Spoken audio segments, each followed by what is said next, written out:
Olá, boa noite a você que acompanha a TVU. Você já fez as suas resoluções para 2018? Nos outros anos você fez e não as cumpriu?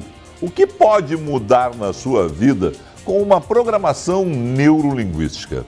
A nossa convidada de hoje é trainer em PNL e também hipnóloga. Milene Vargas vai conversar conosco sobre resoluções, atitude, comprometimento e outros assuntos nesta edição do 21h30, que está entrando no ar no canal 55 UHF, 11 da NET, em tvuplay.tv.br ou através da nossa página no Facebook.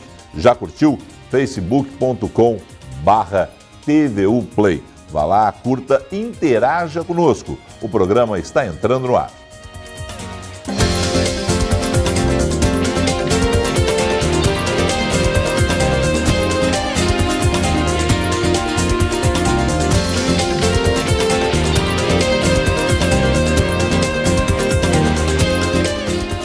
Milene Vargas, mais uma vez conosco e mais uma vez um prazer te ter aqui. Obrigado pela presença, boa noite. Boa noite, Felipe. Obrigada pelo convite de estar aqui participando desse teu programa, que admiro muito, e uma honra aqui ser tua convidada hoje. Tu já fez as tuas resoluções para 2018? Dia 16, próximo sábado, grande dia do jogo. E aí, então, eu farei as minhas resoluções. O meu planejamento ele vai acontecer vai no dia... basear nisso? Não, é só uma coincidência. Eu reservei... Tu para um dia? Eu paro um dia para fazer.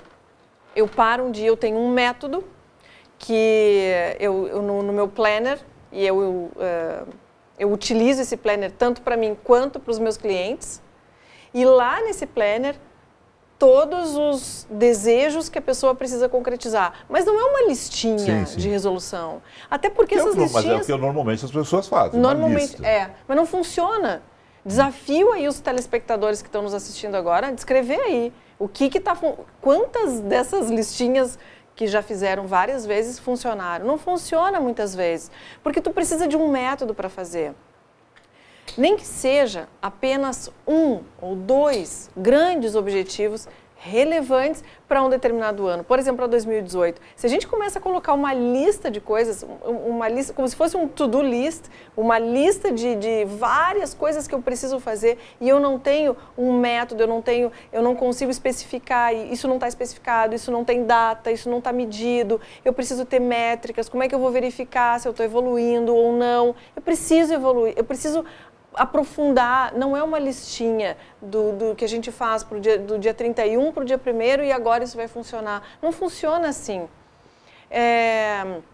A gente comemora, né, a virada do ano, a passagem de um ano para o outro, mas na verdade é apenas uma semana que continua, troca um mês e a vida segue. Se a gente não para avaliar o que realmente da minha vida eu quero, qual é o sentido, o porquê que eu preciso, tudo parte do porquê, o porquê fazer exatamente aquilo que a gente deseja. Tá me dizendo o seguinte, olha, o calendário é uma situação, mas não tem que se obrigar pelo calendário. É o famoso regime de segunda-feira. Segunda-feira eu vou começar o regime. Perfeito. É isso? É isso. Por que tu não começa na sexta? Por que tu não começa na quinta? Porque eu vou me atolar no fim de semana e aí segunda-feira eu começo o regime.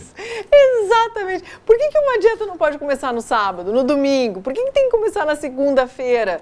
Porque normalmente é exatamente isso que tu disseste, Felipe. A pessoa vai até o limite, aí depois acaba querendo mudar. Então, não funciona, a mudança não funciona assim. Então, hoje eu me determino para amanhã. Eu não preciso esperar o dia 1º de janeiro, o dia 2 de janeiro, porque eu afundei no dia 1º, fiz todos os excessos do dia 31 para o dia 1º. Dia 1º eu estou ressacado, aquela coisa toda e tal. Tá mal, não consegue Então vai começar mesmo no dia 2 de janeiro. Não tem isso. Não tem isso. Tem que ter mental. Mental, a coisa é mental e ação e atitudinal. O que acontece? As pessoas lá, né? Eu já começo a ver os sinais, a gente já começa a ver os sinais assim no comércio. Comprar calcinha amarela, a mulherada adora comprar calcinha amarela para prosperidade, comprar calcinha vermelha para o amor, esse ano eu vou me conectar com o amor da minha vida, usa branco para paz, come lentilha para prosperidade, come o porco porque é um animal que fuça para frente. Tudo isso é crença popular e não adianta nada. Tudo isso é legal, mas não é que vai mudar a nossa vida. Mas não vai mudar a vida. Não adianta pular 7 ondinhas e aí depois no dia seguinte tá sendo grosseiro com quem tá, com o parceiro que está do lado, tratando mal quem quer que esteja contigo, comendo coisas que trazem a prosperidade, que culturalmente dizem que sim. E depois acontece de reclamar, de não tomar atitude em relação ao que precisa fazer, de ir para o sofá, ficar assistindo Netflix, não estudar, não se qualificar, não ler. O brasileiro lê muito pouco livros que acrescentem na sua vida profissional, livros que façam com que a pessoa evolua profissionalmente, pessoalmente, que busque o desenvolvimento. As pessoas reclamam, Felipe, e pouco agem. E a ação requer romper e fazer escolhas difíceis, que inclusive a gente combinava. Isso, no fundo, é uma questão de autoestima? Também. Tudo parte da autoestima. A autoestima, a forma como eu me enxergo, a autoestima, na verdade, é o conceito que eu faço, o julgamento que eu faço a meu respeito. Se eu não tenho, e não é fácil a gente ter uma autoestima boa, porque desde quando a gente é criança, a gente cresce uma vida sendo julgado, a gente cresce uma vida sendo comparado com os outros, eu me comparando contigo, vejo que daqui a pouco tu conseguiu mais coisas do que eu me julgo de incapaz. Daqui a pouco alguém também diz assim, mas é porque tu... infelizmente, assim, eu atendo muitas mulheres e percebo em consultório o quanto elas se sentem menosprezadas pelos seus parceiros, pelos seus pais, pelos seus... enfim, parentes que estão à volta, e elas compram a ideia, realmente eu sou menos. E a partir desse julgamento que eu faço de mim, eu faço as minhas escolhas. Eu não mereço um trabalho melhor, eu não mereço uma remuneração melhor, eu não mereço, inclusive, um companheiro melhor. E as pessoas ficam reféns, elas ficam naquela situação... se vitimizando, inclusive porque vivem naquela situação. Então são vários casos de mulheres e homens, né? Homens também que não se acham bons o suficiente para avançar mais, que não se acham competentes, que não se acham capazes de desenvolver um bom trabalho, de avançar mais, de subir para um próximo nível. Então, é preciso a gente sim enfrentar esses desafios. Tudo parte da autoestima. E vale a pena a gente desenvolver uma crença de que eu mereço sim o melhor que esse mundo pode oferecer. Milene, assim, como é que a gente mexe na autoestima das pessoas? Né? A pessoa com essa mulher que você retratou, todo mundo jogando para baixo, a pessoa se assume dessa forma. Exatamente. Também, né? A pessoa aceita isso, acata isso da sociedade, bom, e também afunda junto, né? Afunda junto. Como é que faz a virada? Como é que faz o 180? Né? Como é que resgata isso? É um trabalho de autoconhecimento, né? Essa pessoa, por muito tempo, durante esse tempo que ela se assumiu, que ela foi comprando essa ideia, o que acontece? Ela foi... Sabe aquelas profecias autorrealizáveis, né? Eu acredito que vai dar algo errado na rua, eu saio para lá e vai acontecer algo errado. Acontece. Existe esse período, a gente precisa entender que durante essas coisas negativas, esses acontecimentos e situações que não estavam alinhadas com aquilo que a pessoa desejava, ela estava mergulhada, ela estava imersa nessa crença que ela comprou e que não é dela. Antes disso, desde o início, a gente vai para um resgate de essência. A gente vai para um resgate lá de infância, de adolescência, das coisas... Quando a gente é criança, quando a gente está lá naquela fase pueril, naquela fase fantástica e de plena capacidade de desenvolvimento, a gente faz tanta coisa, a gente deseja tanto, a gente vai sem medo, a gente pula de árvore, anda de bicicleta, faz várias coisas, tem vários... Destemido mesmo. Destemido. A gente é destemido Depois, mesmo. Exatamente. Não se pensa na consequência. Não se pensa na consequência. Se joga, a criança vai e faz. A gente, quando convida uma criança para ir tomar sorvete no cinema, a criança não diz assim, não sei se eu estou pronta o suficiente, deixa aí, peraí, deixa... Vamos, é na hora. E é isso que a gente precisa resgatar. Que confiança é essa que uma criança tem e ali ela está na plena essência dela. Ela está vivendo essencialmente. E ela faz várias coisas até o momento em que o mundo externo começa a dizer que o que ela está fazendo não está bom. E ela começa a olhar e ver que tem outras coisas que funcionam mais, outras pessoas que fazem um pouco mais e ela valida isso. Então o que a gente faz, Felipe, para resgatar essa pessoa e dar essa virada é justamente resgatar aquilo que ela tem de bom. É resgatar a sua essência, aquela coragem do início, aquela garra, aquela força que o tempo a fez perder. Todos nós temos isso. Todos nós temos isso. Todos. Mas tem algum estudo que mensure isso? Tipo assim, olha, 50% se deixa afundar, porque nesse caso é se deixar afundar. É se deixar afundar.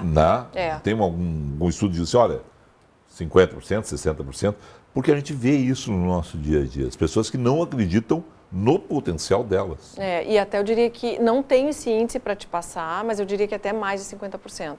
Porque em algum momento, eu pergunto para ti, para os nossos telespectadores, será que a gente faz tudo certo a vida inteira sempre? Não faz. Eu cometi vários erros na minha vida. As pessoas que, principalmente para quem tem algum negócio, para quem trabalha em alguma empresa, a gente comete erros, é natural. O processo de cometer o erro, ele é parte da vida. Só que o que acontece? Quando eu cometo um erro, é muito fácil eu ser criticada e certamente sempre tem alguém para fazer a crítica e já basta a minha própria crítica. Então eu já estou me criticando porque eu sei onde é que eu erro e onde é que eu acerto. No momento que eu estou olhando para o meu erro e estou vendo que eu pisei na bola nisso, eu não deveria ter feito isso, deveria ter agido de uma forma errada, eu confiei o que não era para confiar, eu não tomei uma atitude que era para eu tomar, eu não cuidei da forma como eu deveria de alguma coisa, eu tenho uma consequência negativa. E isso dói em mim. E eu sei que eu vou, de alguma forma, pagar esse preço. Vem alguém e ainda corrobora, ainda vem e acrescenta mais coisas em relação à minha crítica, esse é o primeiro passo, o passo está dado, está formatado para eu começar a afundar. E o que precisa? Qual é a grande dádiva que eu acredito do erro? Que é o que faz toda a chave da virada.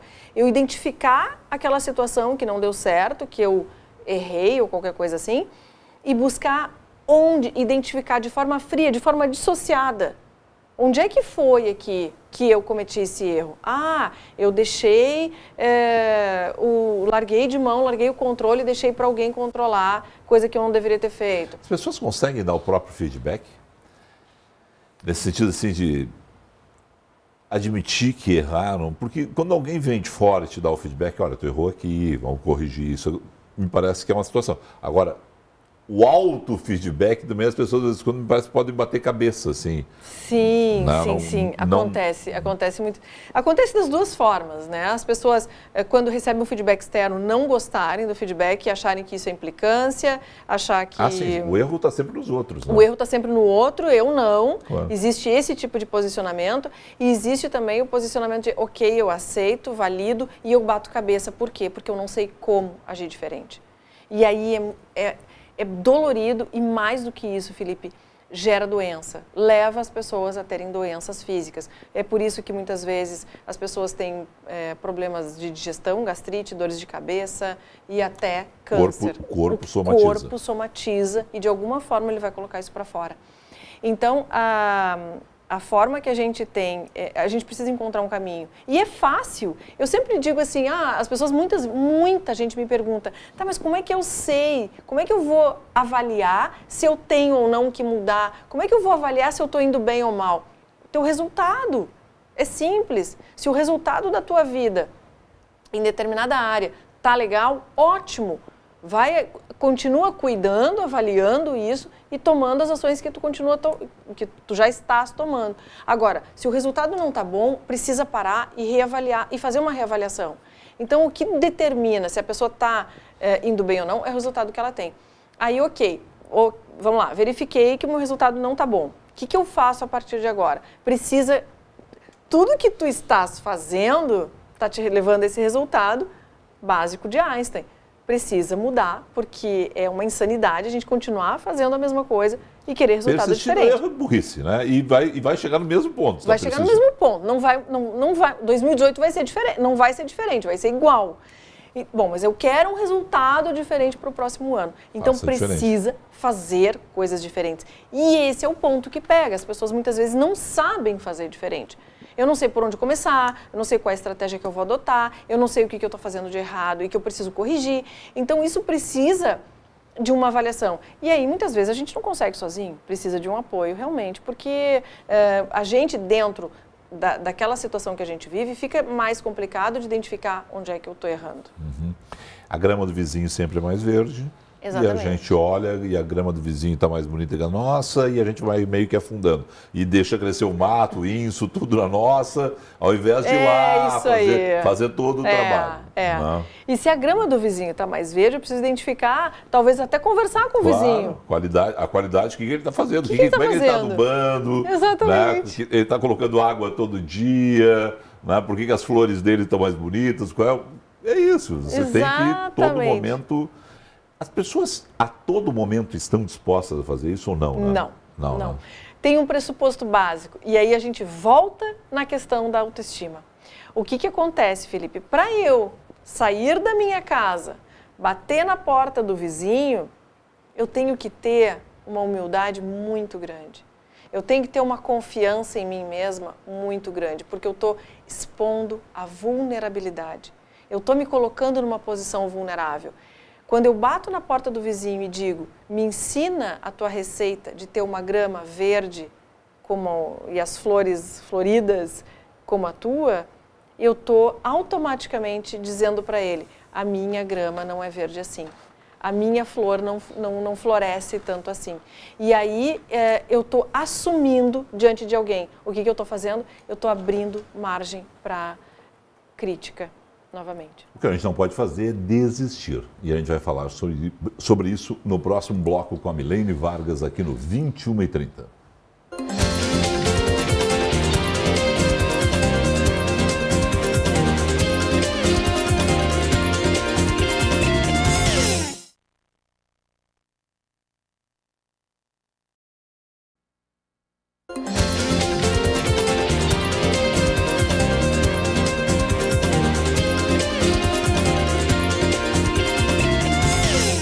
Minha convidada de hoje é trainer em PNL, Programação Neurolinguística. Pessoal, a gente tem que explicar melhor essa história. E também hipnóloga. Fez um programa aqui sobre hipnose, que eu ainda sigo curioso com algumas coisas da hipnose. Quem sabe, né? As pessoas estão aderindo mais à hipnose? Sim. Porque cada vez mais a hipnose está sendo reconhecida e validada como uma ferramenta de transformação. Porque a gente sabe que a mudança ela não acontece pela mente inconsciente. Dizer assim para você, pare de fumar hoje porque o cigarro faz mal. Tá. Isso não vai adiantar nada. Eu sou um fumante, vou lá, tu me hipnotiza, para de fumar hoje. Pode ser? Pode ser. Tem um pressuposto. Tem que haver desejo. Tá. Eu tenho que estar focado. A questão da comida também é outra, até a comida é mais difícil, muitas vezes, de parar, porque a comida não é uma droga. A comida não é droga, a gente precisa do alimento para se manter em pé, para se manter vivo. O cigarro não. A gula só é um pecado. A gula só é um pecado. Só é um pecado. Não é crime. Delicioso o pecado da gula. Maravilhoso. Quero te dizer, é um delicioso pecado. Exatamente. E então entra a hipnose aí que auxilia muito as pessoas nos processos. E é tão lindo o processo da hipnose, Felipe, porque as pessoas elas entram naquele estado de transe profundo para as mudanças e aceitar as sugestões, né? Porque entra as sugestões hipnóticas, os comandos hipnóticos. E é um processo de transformação tão sutil, tão respeitoso. Eu acho lindo realmente esse processo, porque tudo aquilo que os comportamentos que a gente vem aprendendo e que a gente faz ao longo da vida, a gente não simplesmente aprende da noite para o dia. A gente constrói esses comportamentos também ao longo dos anos. E com o processo da hipnose é exatamente a mesma coisa. A gente vai construindo um novo comportamento para a pessoa. Então é fantástico. No caso da hipnose, só para... Os tratamentos vão de fobias, medo de avião... Medo de avião, muito. Medo Gula, de elevador. A gula, sexo, drogas e rock and roll. Tudo. Qual é a extensão, assim? Isso que eu quero dizer, assim. O que se trata hoje em consultório? Essas situações como relacionamentos, né? Dificuldade que as pessoas têm com os seus parceiros, medo de avião. Já atendi muita gente com fobia de avião, que na verdade é aquela situação da perda de controle, porque à medida que o avião fechou, a porta fechou ali, só vai abrir quando chegar no destino e durante todo aquele trajeto não tem por onde sair. Muitas vezes é isso que apavora as pessoas, né? E aí, durante esse tempo, elas veem imagens, qualquer coisa que aconteça de turbulência já gera um sofrimento e aí é muito ruim, é muito desgastante para quem vive isso. E tem formas de entrar num processo de relaxamento com a hipnose, né, como uma técnica, quando a pessoa se predispõe a viajar. Você falou em relacionamentos. Relacionamentos sejam os relacionamentos familiares, marido, esposa, pai, filho, sejam os relacionamentos profissionais, sejam os sociais. Isso tudo dá para mexer também? Dá para mexer. Porque a questão a gente sempre tende a dizer assim, eu vou fazer uma live ainda sobre como enfrentar situações desafiadoras com pessoas, enfrentar reuniões e festas com pessoas, com parentes que a gente muitas vezes tem dificuldade. Fim de ano é uma maravilha essa pauta. Parei um pouquinho, isso não era pauta, agora só um pouquinho. Natal. Exatamente. Chega aquele tio mala, aquele primo que tu não gosta, aquela prima que tu odeia, e aí? É mais ou menos assim. E aí?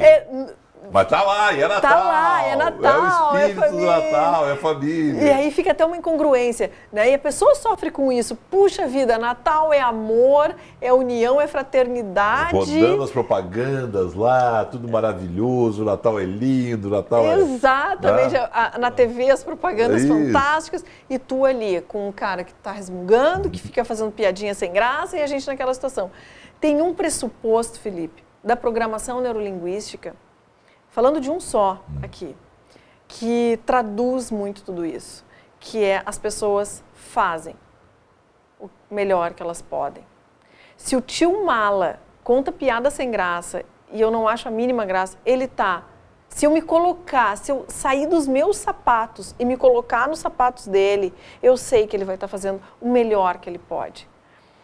Eu tenho que enxergar o mundo, eu tenho que vestir a pele dele para enxergar o mundo através dos olhos dele. E aí sim, então, eu vou conseguir tolerar. Porque se eu enxergar o mundo através dos meus olhos, avaliando o comportamento do outro, claro que vai ser diferente, porque eu não vou agir daquela forma. Eu vou agir de um jeito diferente que o dele. Só que eu não sou ele. Ele está fazendo o melhor que ele pode. As pessoas nas suas melhores intenções, e lembrando que chega essa época do ano, a gente está com os nervos à flor da pele, a gente está vivendo emoções de coisas que a gente deixou de fazer, vivendo emoções de frustrações nossas, inclusive. Quando as pessoas falam, elas falam de si, elas não falam dos outros. Quando eu te digo algo, um conselho, uma dica sobre algo, eu estou falando de mim, baseada na minha experiência. Eu não tenho como falar para ti, por isso que é muito, muito, muito arriscado a gente perguntar para os outros o que a gente deve fazer. Depende de quem vai responder isso. Se a pessoa teve uma história completamente diferente da tua e ela vai te dar uma opinião a respeito de algo que você está vivendo, o risco de ela dizer algo que não tem nada a ver com aquilo que tu deseja é muito grande. É a mesma coisa a gente perguntar para um daltônico o que ele acha da cor azul, o que ele acha da cor vermelha. Ele não vai conseguir dizer, porque ele enxerga de uma forma diferente. Então, se a gente entende que as pessoas têm sentimentos diferentes, têm bagagens diferentes dentro das suas vidas profissionais, puxa vida, avalia, né? A gente vem agora saindo de um período que as coisas foram mais difíceis, de crise, de reavaliação de um monte de coisa, empresas que demitiram muita gente. Então a gente não está na pele do outro para entender o sentimento que ele viveu ali. E então quando a gente entende que ele está fazendo o melhor que ele pode dentro das condições dele, aí a gente passa a ganhar uma tolerância maior. Eu não preciso conversar com todo mundo o tempo todo. Eu preciso sim estar bem comigo e aceitando as pessoas da forma como elas são. As pessoas, nesse caso, quando procuram você para esse tipo de questão, qual é procura assim, por questões pessoais ou o foco das pessoas são questões profissionais? Onde é que as pessoas estão mais ligadas hoje? Olha, Felipe, eu atendo os dois públicos. O que eu percebo é que as pessoas têm um pouco mais de demanda na questão profissional. Dentro, mesmo que seja relacionamento. Sim, sim. Por exemplo, assim, várias pessoas, mulheres, e a grande maioria do meu público é mulher, ainda que eu atenda homem, dentro da questão de relacionamento com o seu chefe, que não consegue muitas vezes se posicionar, não consegue dizer aquilo que pensa, porque as pessoas pessoalizam e elas levam para uma emoção muito grande. As pessoas têm muita dificuldade ainda de dar feedback e de receber feedback. Muitas vezes mais dar feedback e dizer assim, olha, isso a gente precisa rever, a gente precisa reestruturar. Existe uma dificuldade muito grande de posicionamento e requer confiança, requer algum tipo de confiança e alguma coragem para fazer isso. E, de novo, entra na questão de eu me colocar numa posição vulnerável também. À medida que eu estou expondo algo para ti, a respeito do teu trabalho, te dando feedback, obviamente eu estou abrindo um campo aqui para que tu também me dê. E as pessoas ainda temem muito, tem muito medo em relação a isso. Então as pessoas ainda, eu diria assim, 60% questões relacionadas ao trabalho e 40% relacionadas a questões pessoais. Ainda que tem uma coisa muito curiosa no trabalho da programação neurolinguística e da hipnose, que uma mudança que a gente chama de mudança generativa, uma mudança que tu faça na tua área profissional, ela vai interferir na tua área pessoal e vice-versa. Quando eu me coloco também, quando eu me organizo mais dentro da minha casa, quando eu me posiciono melhor dentro da minha casa, quando eu venço o medo de dirigir, quando eu curo a minha fobia de andar de avião, isso vai também gerar uma confiança interna que eu vou utilizar essa confiança dentro da minha área profissional. Porque confiança é um estado emocional, por exemplo. Me sentir segura, me sentir confiante é um estado emocional. E eu não escolho, então eu tenho segurança para dirigir até aqui, mas eu não tenho segurança para falar com o Felipe. Não, a segurança e a confiança é um estado emocional meu que eu utilizo para desempenhar diversas ações e desempenhar diversos comportamentos a partir disso.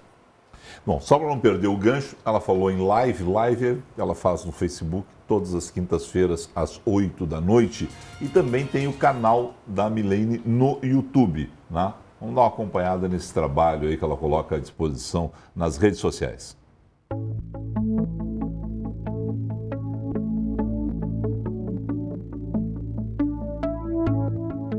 O que mais a gente tem ouvido nos dias de hoje é: eu não tenho tempo para isso, eu não tenho tempo para aquilo, minha vida tá uma correria maluca, não sei se vai dar tempo de fazer tal coisa, não tenho tempo para ir para academia, para ler, enfim, uma série de coisas. Saúde, então, essa fica para segundo, terceiro plano. A gente muitas vezes deseja no início de ano saúde, o que a gente mais quer, deseja para as pessoas e deseja para a gente mesmo saúde, mas o quanto de tempo a gente dedica para uma alimentação saudável ou até mesmo para uma atividade física? Nós mulheres, então, nem se fala. Nós entramos no mercado de trabalho masculino para fazer acontecer, para nos comprometermos com aquilo que com as nossas tarefas. Nós não entramos para ajudar. Os homens entraram no nosso universo feminino, sim, para ajudar, para colaborar. De fato, eles estão muito colaborativos, mas a carga maior, a responsabilidade maior ainda de uma casa, de uma família, ainda está com a mulher.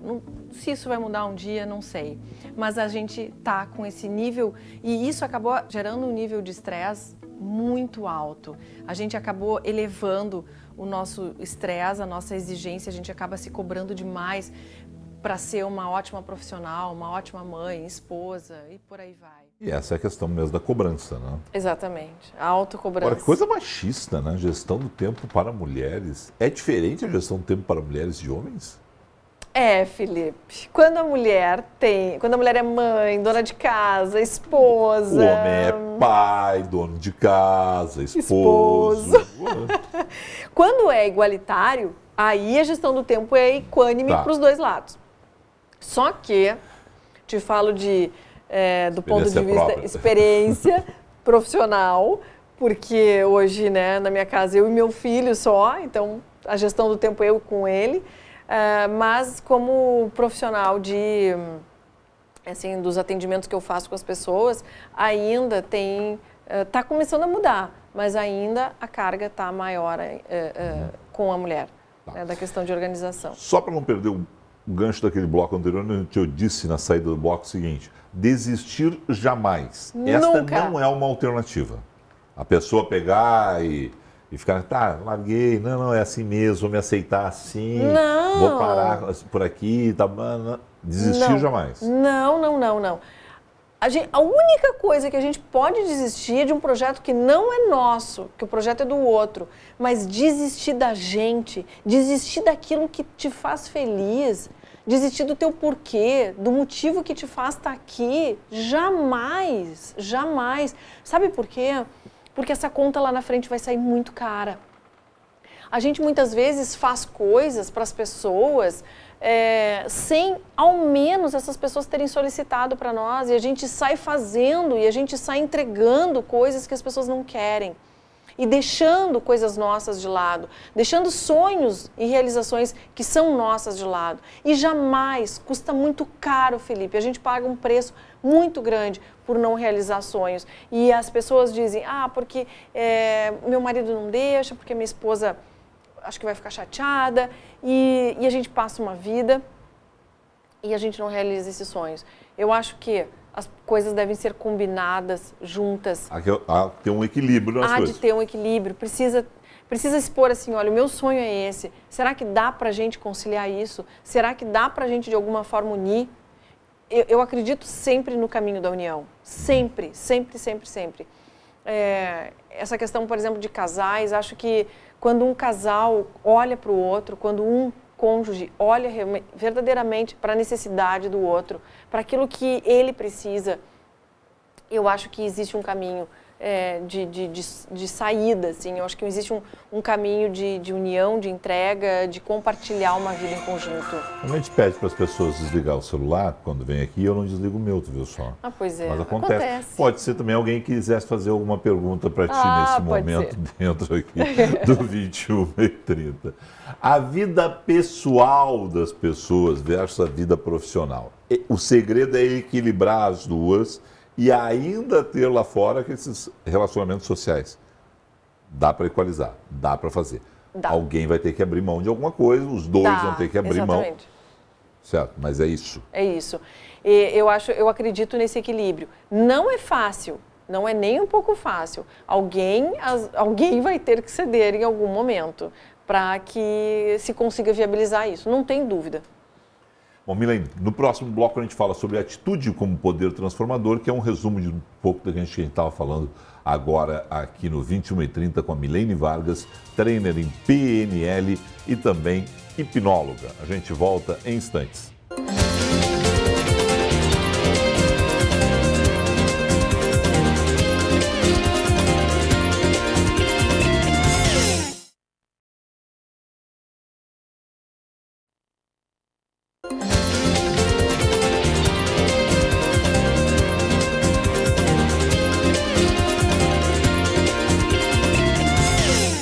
Milene Vargas é a minha entrevistada de hoje a respeito de diferentes assuntos. Estamos falando aqui, mas principalmente do eu, do ego da pessoa, da atitude transformadora das pessoas, da autoestima das pessoas, que é o que vai fazer as pessoas mudarem ou não, já que temos aí um novo ano batendo as nossas portas. A gente começou lá no início do programa falando a respeito de resoluções, agora o que interessa mesmo é a atitude. Exatamente. O que transforma mesmo é a atitude. O poder está na atitude das pessoas. Exatamente. O poder está na atitude. Não adianta nada a gente sonhar, a gente desejar, a gente querer e a gente não agir diante disso. O que vai contar é a ação. Claro que, né, Felipe, tem que ser uma ação embasada, uma ação com conhecimento, uma ação estruturada. Não dá para a gente sair fazendo. E eu vejo assim que um dos meus erros no passado era que eu sempre fui muito ação, sempre fui muito de agir. E uma das coisas eu não planejava, eu simplesmente fazia, claro. Sem avaliar. Eu ia fazendo.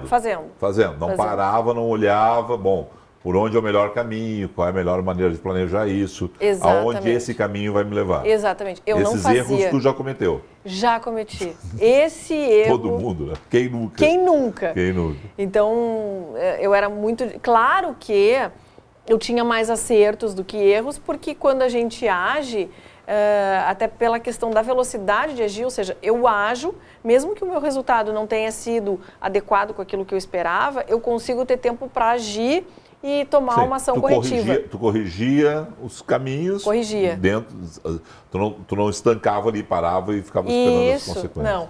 Só que, claro, se a gente faz uma coisa mais estruturada e planejada, e aí com ação, muito melhor. Porque daí tu não precisa ficar tomando ação para corrigir erro, né? Tu simplesmente age em direção a isso. Então, precisa ter um planejamento. Precisa, obrigatoriamente, avaliar como tornar isso, assim, verificável, né? Quando é que eu vou... eu quero qualquer coisa que seja. Gente, dar uma volta ao mundo, fazer uma viagem.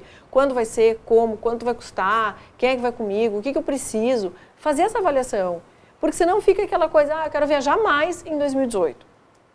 Eu quero emagrecer em 2018. Dieta é o tipo de coisa, como é que quantos quilos, qual é tem que ter uma mensuração. Tem que mensurar. Mensuração, isso precisa.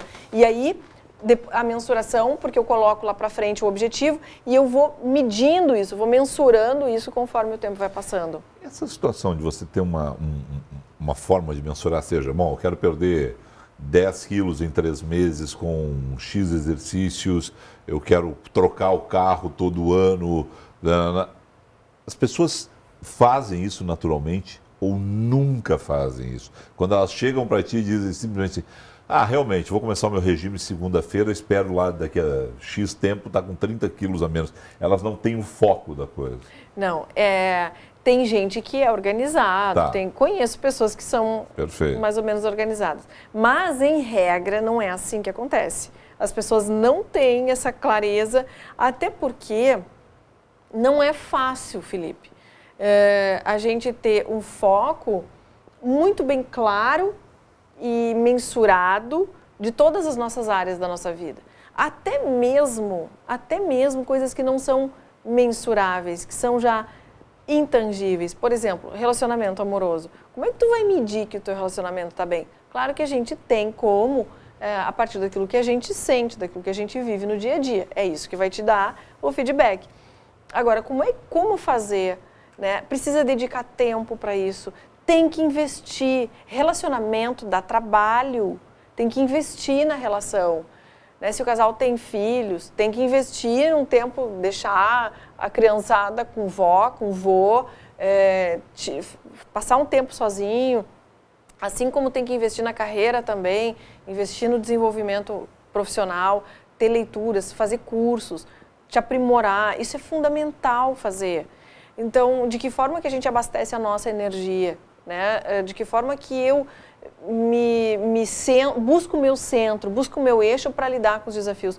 Porque a vida, jamais a gente vai chegar num momento em que as pessoas vão dizer assim, minha vida ela é perfeita e eu não tenho nenhum problema. Não acontece, eu não conheço ninguém que diga isso. A vida ela é perfeita a despeito dos problemas, apesar dos problemas que a gente tem. Ou seja, minha vida, eu vivo de... Tem a minha secretária lá em casa, a minha empregada, esses dias, ela disse o seguinte para mim, Lene, eu não sei como é que tu consegue viver. Foi a semana passada. Eu não sei como é que tu consegue viver. Tu tá sempre correndo, tu tá sempre viajando, é palestra, é curso, é treinamento, é filho que tu pega no colégio, tu tá sempre aqui, ali, às vezes o teu desafio, o teu namorado e tal. como é que tu tá sempre sorrindo, como é que tu faz para ser assim? Mas é exatamente essa correria toda e os desafios, o meu filho Pedro na adolescência, enfrentando os desafios da adolescência em vários aspectos. Então, o meu trabalho que me exige muito mesmo, eu trabalho às vezes manhã, tarde, noite, muitas vezes, não é raro isso acontecer, eu gosto. Agora, é desafiador. Então, ainda com os desafios que a gente tem, ainda com as situações que a gente entende que pode, que deve superar, eu estar bem, porque sei que tudo isso que eu faço é uma escolha minha. Tudo isso que eu tenho é uma escolha de vida. E tudo isso que você vive, que tu vive, Felipe, na tua vida, é uma escolha. Né? Foi, de alguma forma, a gente que escolheu. Eu escolhi estar aqui agora. Então, a tendência das pessoas é elas queixarem-se, né, daquilo que acontece na sua vida, como se fosse alguém que tivesse colocado uma arma nela para que ela estivesse nessa situação. E é uma ilusão isso. De novo a questão do equilíbrio. De novo a questão do equilíbrio. De novo a questão de fazer algo em busca do teu bem-estar de uma forma mais ampla. Mas de forma equilibrada também. Equilibrada. Quer dizer, não é o fato de tu pegar e dizer assim, eu trabalho de manhã, de tarde, de noite, está desequilibrada, porque em algum momento vai dar uma atenção maior. Isso. Aí de novo tem as compensações. Exato. Tem gente que não faz isso. Exato. E aí se dá mal. Sim. Né? Descuida totalmente da família, foca só no trabalho, foca só na família e descuida do trabalho. Né? As relações de amizade das pessoas vão se perdendo em função de que a pessoa está tão virada para um lado que não observa o outro. Exatamente. Né? De novo, Sim. tem que ter o equilíbrio. Tem que ter o equilíbrio. Tem momentos assim, às vezes em quartas-feiras de tarde, eu tô off. Eu tiro para o meu filho. Num determinado dia da semana, porque eu trabalho muito final de semana também, com viagem, com palestra e tal. Então, tem dias, eu vejo na minha agenda, eu faço um controle muito grande do meu tempo. E aí eu destino ali, aqui vai ser para isso, aqui vai ser para tal atividade, aqui vai ser para atividade física, aqui vai ser para lazer, aqui vai ser para o meu namorado, aqui vai ser para minha família e por aí vai. Isso as pessoas não sabem fazer, planificar. Não, e precisa realmente estar na agenda. Meu filho está na minha agenda. Pode ser uma coisa assim... Assustadora para alguns, mas está na agenda. Porque se eu não... Porque depende... Tem que parar e focar mesmo. Tem que parar e focar. Exatamente. Dedicar. Aquele é o momento dele. Exatamente, dele. E acabou.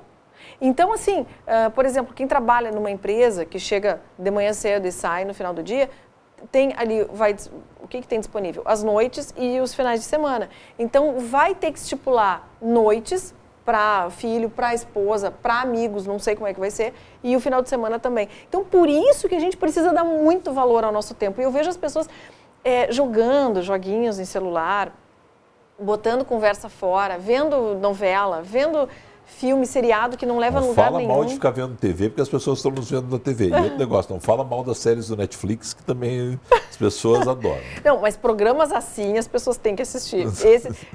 Programas que vai te acrescentar, seja um livro, até porque tem livros ruins também. Sabe que esse negócio é maluco, né? Tem horas que a gente para assim e não percebe o que está acontecendo. Tu entra no embalo. Esses dias eu entrei no embalo, eu emendei 6 horas vendo séries. Entendeu? Nossa! 6 horas. Eu não tinha nenhuma responsabilidade, tinha o tempo livre, mas também foi demais. Eu podia ter feito outras coisas, só que foi colando um episódio no outro. Né? Então, e é uma coisa viciante. É viciante, né? Tu quer saber mais. E a maneira como os roteiristas escrevem, tu quer saber o próximo capítulo. Né? Não é aquele negócio das novelas brasileiras, assim, 6, 8, 10 meses no ar. Né? São 12 episódios, tudo se decide naqueles 12. Aí tu olha assim, falta só mais 3 horas. Tu não vê, tu não percebe. Aconteceu comigo, eu emendei 6, 8 horas já direto. Assim. Teve uma vez que eu não consegui, mas tinha aquele 24 horas, que era 1 hora em cada capítulo. Uma vez eu disse que eu ia ficar 24 horas vendo. Não consegui, obviamente, mas seria depois também um absurdo. Porque tu chega num momento que tu não tem mais prazer no que tu está vendo. Exatamente. Tu começa a ter uma dor ali, né? Não, tu começa realmente a olhar assim, para um pouquinho. Mas tu está ali, viciado na coisa. É complicado. Exatamente. Competitividade. Como é que está isso aí? Uau, com competitividade entre profissionais. Porque isso é outra das situações que complica bastante o nosso ano de 2018, quando as pessoas vão ter que correr atrás, algumas de emprego e outras de manter o emprego. Estamos saindo da crise, mas a crise persiste, a situação não está melhor. Então as pessoas estão competindo entre elas, no local de trabalho principalmente. Como é que é isso? Na questão assim, ó, primeira coisa, as pessoas pessoalizam muito. Então, qualquer bronca que acontece, qualquer coisinha que alguém faça, eu entendo como fulano está competindo comigo. Fulano está fazendo isso para me provocar. E não corresponde à realidade. Então, existe sim alguns profissionais, algumas pessoas inclusive, que têm um perfil mais competitivo do que outros. Normal, natural. Tem pessoas que são mais competitivas do que outras. Ok. Principalmente quem trabalha na área comercial, que a gente até tem uma análise de perfil, que muitas vezes a gente faz, que a gente chama lá do tubarão, por exemplo, ou o dominante, né, na análise DISC, o cara que é influenciador, ou seja, tem pessoas que têm uma tendência de competição mais que outras. Essas pessoas, quando vão para uma área comercial, por exemplo, elas se destacam, elas acabam sendo gerentes, elas acabam sendo coordenadores, elas acabam sendo líderes de algum grupo. Então, eu acho saudável uma competição.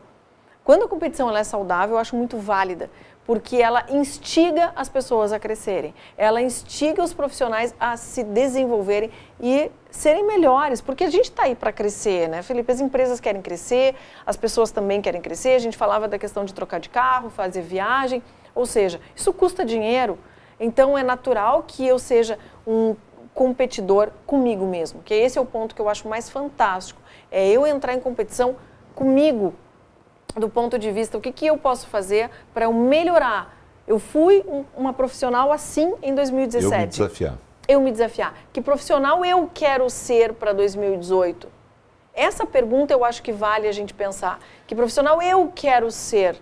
Quem eu quero ser? Isso é interessante nos atletas de alto nível, nos atletas de alto rendimento. Muitas vezes você olha o sujeito vibrando, exultante lá e ele não subiu ao pódio, ele não entrou nem nos 5 primeiros, mas ele foi disputar a final. Por que ele está exultante? Porque o tempo dele era de 11 segundos e ele conseguiu baixar para 10,8. Aqueles 2 décimos ele diz assim, bom, melhorei o meu tempo, eu estou melhor em relação a mim mesmo. Exatamente, exatamente. É a gente fazer o comparativo com a gente mesmo. E as pessoas não entendem isso. Mas como? Ele só é um vencedor se ele pegar e ganhar a medalha de ouro. Pô, não pegou nem bronze. E aí as pessoas também...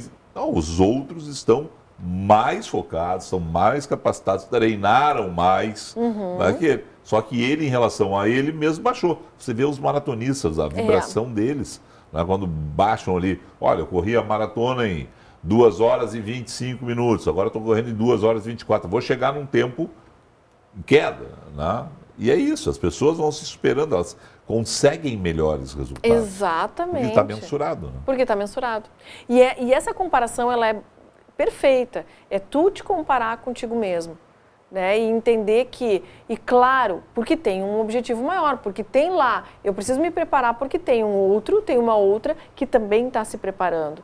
Então a competição, desse ponto de vista, ela é fantástica, ela incentiva as pessoas a crescerem. Agora, claro, tirar tapete, tentar dar rasteira, tentar sacanear, se você realmente, de fato, perceber isso, chega e conversa com a pessoa. Sabe, cada vez mais eu acredito na lei da atração. As pessoas estão fazendo essas sacanagens e está se voltando contra elas. Ah, não tem dúvida. Eu acho que mais cedo ou mais tarde as pessoas ficam assim, não, mas aquele cara é um sacana, venceu assim, sendo sacana. Mais cedo ou mais tarde essa conta vem. Essa conta vem, não tem dúvida. E quando cobra, ela é pesada. Ela é pesada. E vem mais cedo, vem mais tarde, mas ela vem. Bom, só para voltar ao nosso primeira questão aqui, resoluções de fim de ano para 2018. Resoluções que são feitas agora para 2018. Não faça a listinha, faça uma planificação, mensure, saiba como, planeje como fazer e mensurar isso. Exatamente. Organiza teu tempo, organiza tua agenda, organiza tua vida, avalia, identifica a relevância que vai ter aquele plano, mensura, avalia o que você precisa, se precisa de alguém, se não precisa de alguém, se você vai tocar esse projeto sozinho ou não. Ou seja, ele precisa mergulhar, precisa estudar com profundidade aquele plano, né? Por exemplo, assim, vamos pegar uma coisa bem simples. Eu quero ler mais. Ler mais quanto? Né? Quantos livros? Estabelece. É um por mês? Então, durante o ano de 2018, você vai ler 12 livros? Em que horário? Você consegue ler 1 hora por semana? Meia hora, 1 hora por dia? Meia hora por dia? Ou seja, isso é o que precisa estar claro. Porque senão fica assim, muito solto e a chance de não acontecer é muito grande. Tá certo. Milene, quero te agradecer muito. Obrigado pela presença mesmo aqui conosco mais essa vez aí. Um belíssimo 2018. Igualmente para ti, Felipe, para tua família. Boas resoluções para ti em 2018, tá certo? Deixa eu dizer o seguinte, todas as quintas, às 8 da noite, tem uma live com a Milene no Facebook. Vai lá, curta a página profissional dela, né? E também tá lá no YouTube, no canal. O canal do YouTube tem o teu nome? Tem Milene Vargas no YouTube. Facebook também é Milene Vargas. Toda quinta-feira, 8 horas, 20 horas. Tem live lá na fanpage, tem o Instagram também, enfim. Tá. Só não confunda, porque também tá na página pessoal, mas tem a página pessoal e tem a página profissional. Exatamente. Tá? Obrigado mesmo. Obrigada, Felipe. Sucesso para ti também. Milene Vargas foi a nossa entrevistada de hoje. Obrigado pela sua sintonia. A gente volta amanhã para mais um 21h30 aqui na TVU. Tchau.